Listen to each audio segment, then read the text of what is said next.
अंदर से ये चीज क्रांति पैदा करते रहती है।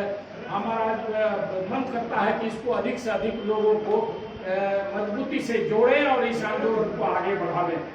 तो आज के इस कार्यक्रम में, गोष्ठी कार्यक्रम में हमारे मुख्य अतिथि बड़े भाई सत्यनारायण मंडल जी, आदरणीय विजय बाबू, बौद्ध समाज से जुड़े हुए हमारे बड़े भाई राम लखन बौद्ध जी, रामचंद्र बौद्ध जी, चंदर जी, हमारे बीच उपस्थित मुखिया जी प्रोफेसर रमानंद बाबू, हमारे बीच उपेंद्र सहनोगिया जी, सदानंद पासवान जी, हमारे बीच रामानंद जी, सूर्यनारायण मेहता जी, पप्पू जी, नीतीश जी, परमेश्वर मेहता जी, मैं सबों का स्वागत करता हूं इसलिए कि आप लोगों ने इतना महत्वपूर्ण समय दिया और जानकारी लेने का प्रयास किया।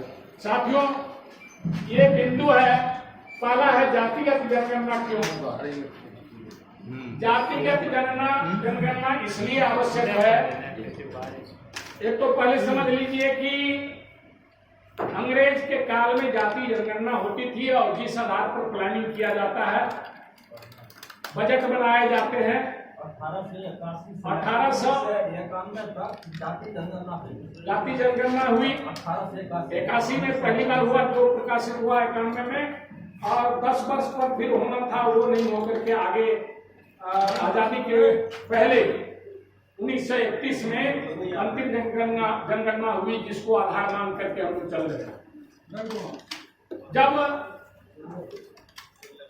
2019 का चुनाव था तो पब्लिकली सभा में राजनाथ सिंह ने घोषणा किया कि 2021 के जनगणना में हम जातिगत जनगणना करावेंगे, और उस बात को तत्कालीन सरकार, जो अभी सरकार है ही, उसने एक्सेप्ट किया था।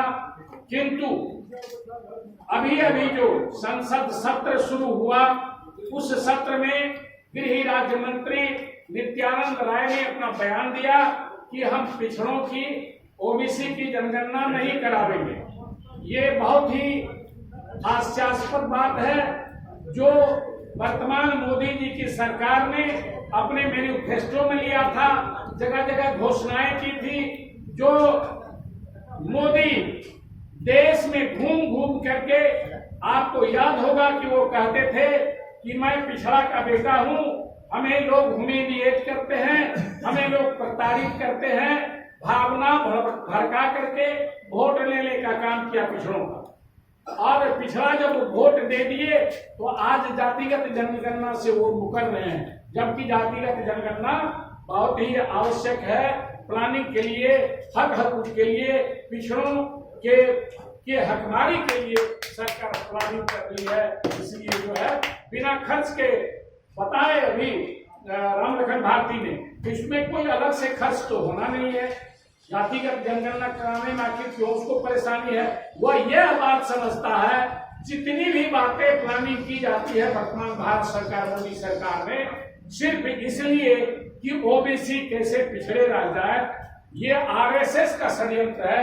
मूल रूप से ये शासन आरएसएस के द्वारा चलाया जाता है देश में, इसलिए आप ओबीसी के लोगों को पिछड़ा रखने की उसको महसूस करता है। वो आपको मैं बता दूं कि वह चाहता है कि अगर ओबीसी की जनगणना हुई और ओबीसी की जनसंख्या ऊपर आई तो वो फिर से आरक्षण में संशोधन करके अपना हक हकूक मांगेंगे।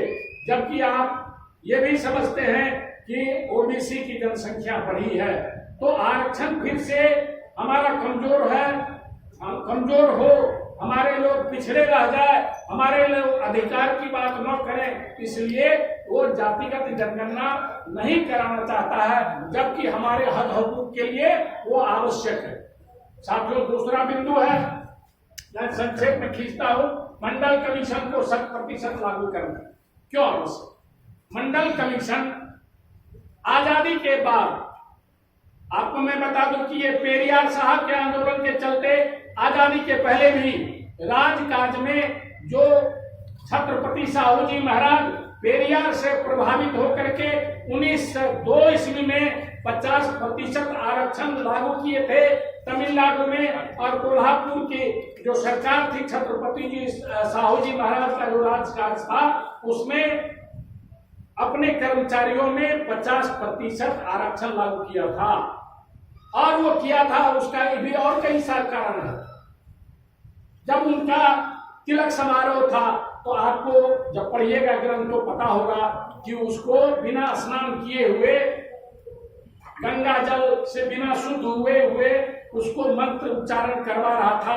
जब उसका मंत्री कहा कि ये पंडित जी तो बिना मंत्र उच्चारण के, बिना स्नान के ये जो है मंत्र पढ़ा रहा है, तो छत्रपति साहू जी महाराज को लगा कि हम तो ठगे जा रहे हैं। और वो फिर उस पंडित जी को कहा कि भाई स्नान कर लो, तो कहा कि नहीं, शुद्ध को बिना स्नान किए हुए शुद्ध होकर के हम तिलक नहीं करवाएंगे, मंत्र नहीं पढ़ावेंगे। और तभी उसको निकाल दिया था। छत्रपति साहू जी महाराज बहुत ही विकसित सोच के व्यक्ति थे।